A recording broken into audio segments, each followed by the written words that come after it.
Sa GT TV mga kalods, ang ating pipresyohan ngayon ang tricycle glass and damper at paano po ito i-install sa tricycle. Step by step po ang ating paggawa ng ating glass for tricycle at malaman natin kung magkano ang square foot ito. Tara tingnan natin mga kalods.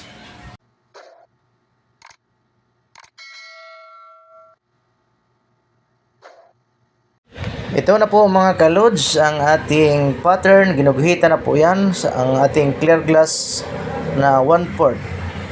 Simple lang pagpa-pattern doon mga kalods. Idiin lang yan doon sa butas sa tricycle. Tapos yung original na giguhit ay mag-minus lang tayo ng 1/4 sa original na guhit. Tapos na po yun na guhitan ng glass cutter natin.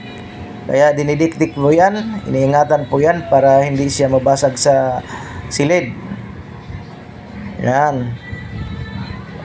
Para mamaya sa pagtanggal ng glass, diretso na po. Kasi pag mabitak yan sa silid, mahirap na po. Magpapalit na naman tayo ng glass. Kaya ingat na ingat po ang installer natin yan. Pag madikdik na po yan ang dinaanan ng glass cutter ay may ano na po yan. May bitak na po yan sa daraanan niya. Kaya itong mga excess po tatanggalin na. Basta safety na po yung nasa loob ng glass. Kung sa labas po ay tatanggalin na yan. Kasi may ano na yan. May bitak na yan kasi ano pagdikdik ng ano. Yan, tatanggalin yan isa-isa para ano po, dyan po yan ang guguhitan sa labas para hindi masama yon sa pagbitak yung nasa silid. Labas lang po.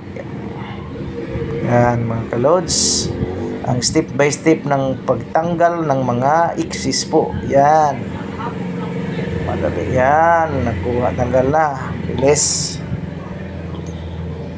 Ang purpose yan mga kalods na mayroong excess siya para may mahawakan. Yan, cut size na po yan. Oh, yan. Kasi mahirap na pag diretso yung pagtatabas mo, baka masama pa yung nasa ano sa loob. Okay. Ang next step po mga kalods ay hahasain na po yan. Yan, tinatanggalan po yan ng ano, mga excess na ano glass. Tanggalin yung mga excess na glass kasi hindi po yan talagang perfect talaga kasi diniklik lang po yan sa ano glass cutter. Ayan, may guhit po yan naka-arrow sa bandang taas yan para hindi magkamalay yung paglagay doon sa tricycle. Ayan, hahasain na yan mamaya. At binalik po at tiningnan kung sakto ba yun sa pattern. Baka sa baba yon isa para hindi na mag-ulit-ulit ng ano ang paglagay doon. Okay naman po yan ang sukat. Naka minus ng 1/4 lahat pa. Ayan. Kasi ang distansya po ng ating ano damper ay 1/4 po. Kaya nagma-minus tayo ng 1/4 sa original na butas ng tricycle. Yan, hinahasa na po yan mga kalods. Para hindi masugatan po ang pag-install doon kasi matalas po yung ano glass ng ating tricycle. Kaya hasain yan kabilaan para hindi rin masugat yung ano yung damper natin. Ayan. Hindi na po yan ano matalas. Okay, tapos na po yan mga kalods. At ating tingnan doon sa pag-install na sa ating tricycle. Ayan. Bagong gawa po to na tricycle na pandisalan.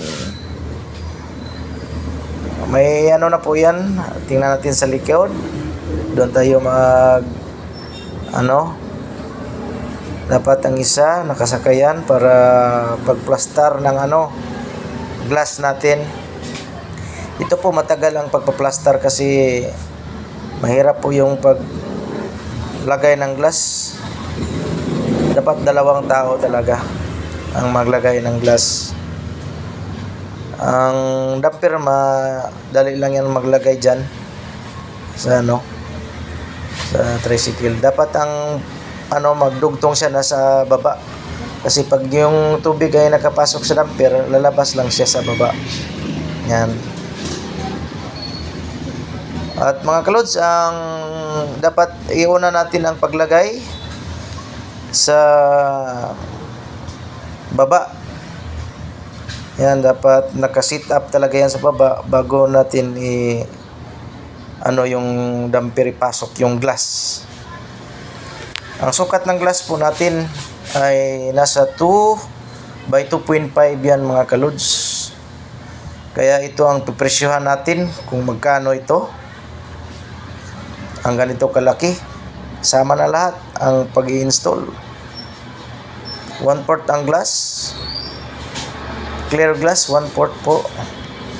Yan, makita po natin na step-step po yung pagpasok ng glass sa damper. Dapat 2 talaga ang kabilaan kayo. Yan, ito po yung cover niya. Cover ng damper po natin. Yan. Okay, lagyan na po yan ng cover. Bago lagyan ng cover, lagyan muna ng oil po para